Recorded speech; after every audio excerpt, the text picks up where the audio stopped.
Minute of Darkness. Prologue. After dusk, Cass Griffith roamed Ankara, torn about what to do next, anxious because she felt she knew what needed to be done, but fearing she didn't have the strength to do it. She stepped around a couple and turned the corner. Ataturk Boulevard, a street she traveled often on her walks around the city, now looked like a hurricane-ravished sea. "Damn it," she mumbled, turning around to retrace her steps. But the street and sidewalk she had just come down were also filled with marchers waving signs. She'd been warned more than once to stay away from such gatherings in Turkey, and here she was in the middle of one. Listening to others' warnings wasn't one of her strengths. Ducking her head, she maneuvered through furious people determined to move forward, looking for the first place where she could get to safety. All around her the throng shouted. She felt smothered and vulnerable. And just like in the States, even in this mass of thousands, she felt alone. Coming to Ankara had been a mistake. She'd accomplished nothing, and now this. "Hey, Americans, stay put!" Feeling panic rising, she glanced in the direction of the voice. A Turkish woman with chestnut hair signaled for her to wait and started her way. Sevgi, the person who had just given her the horrible news. Sevgi, the woman who lived in the same apartment building. Sevgi Arslan, the last person Cass wanted to see right now. But fighting the urge to hurry away, she held her position. She'd experienced a stampede of humanity before, at the end of a soccer game in England when drunken fans became overexcited by victory. 5 were killed that day while she had remained in her seat watching the onslaught of screaming people. Fingers clasped into fists, she glanced left to right, waiting. Sevgi now stood shoulder to shoulder with her. She had to raise her voice for Cass to hear. "You shouldn't be here." Like Cass, the Turkish woman wore a short wool jacket with large buttons, a black and white hat that looked like a helmet, blue jeans, and flat-heeled boots. Their straight hair reached to their elbows. They were the same height, 5'9". At a quick glance, they could have been mistaken for sisters, but Sevgi's skin had a darker, more exotic hue. Her eyes were hazel while Cass's were green. It seemed odd to Cass that it was now in the midst of this madness that she noticed the resemblance. Once it had been another woman who had seemed her twin, even her soulmate. Sevgi yelled again, but Cass didn't catch the words. She was busy recoiling as an ice chunk dropped near her right foot. Frowning, Cass looked up. On the second floor, 2 kids in red and blue pajamas, no more than 3 and 6, stuck their upper bodies out the window. An adult appeared, the kids vanished, and the window was slammed shut, causing a pile of snow to fall to the ground. It landed on a large cement flower pot holding a miniature pine tree lit in white lights. The horde around them continued to shout and brandish their fists. A woman in a flowing black robe and matching headgear with only her eyes showing withdrew a pair of scissors from her handbag and snipped the string of lights. Cass wondered if this was an act of defiance against the Christian belief or Western beliefs in general. Inhaling a large gulp of cold air, Cass faced Sevgi, who had just stopped talking to a young man, and yelled, "What's this about?" "Government corruption." Whop!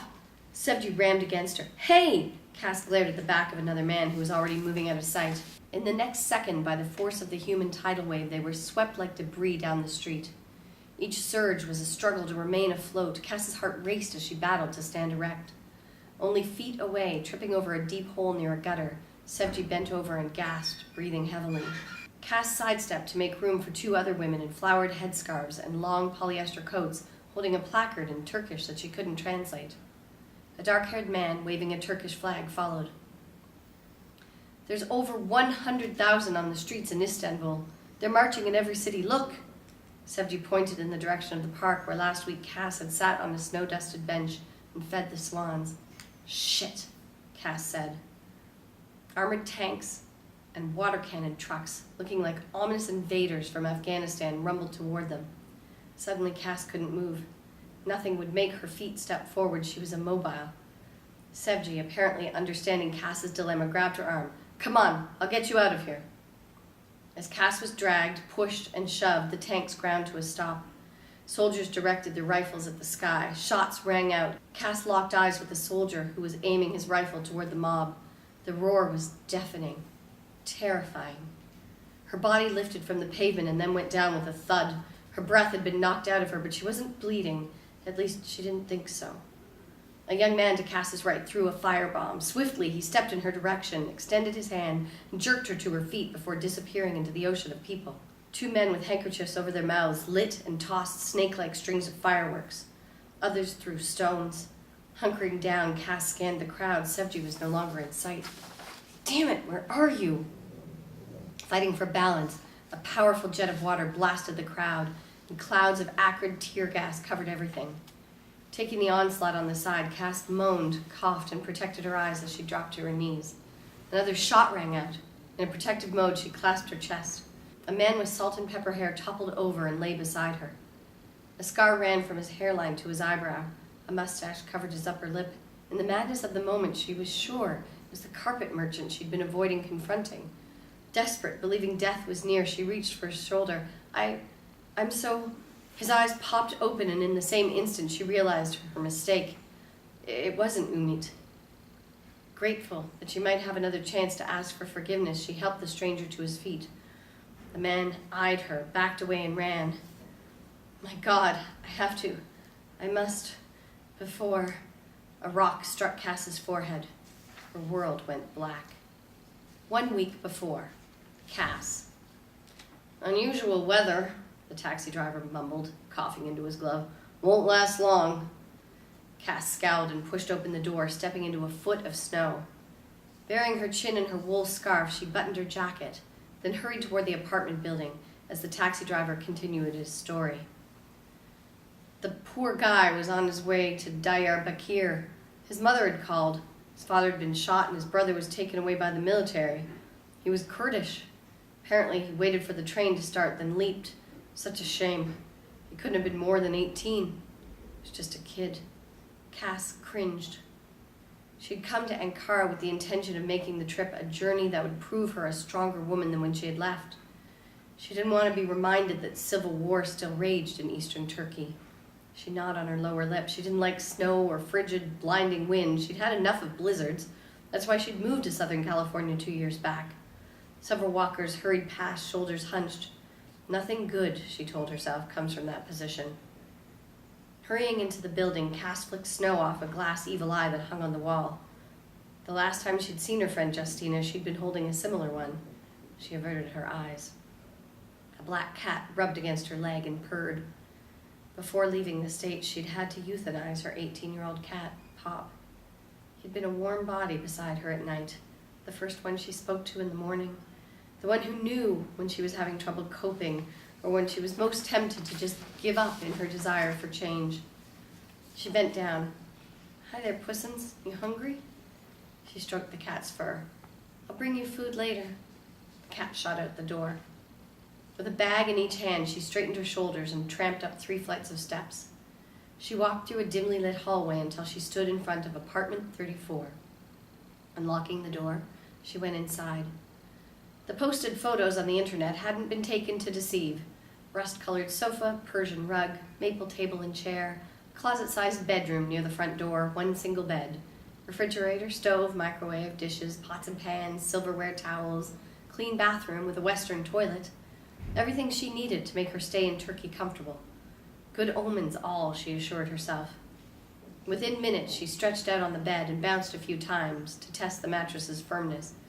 She picked up the pillow, squeezed it into position behind her, and frowning, pulled out a dog-eared envelope from a stack of paperwork she'd placed on the nightstand. Sighing, she pulled out the letter mailed several years earlier and began to read aloud.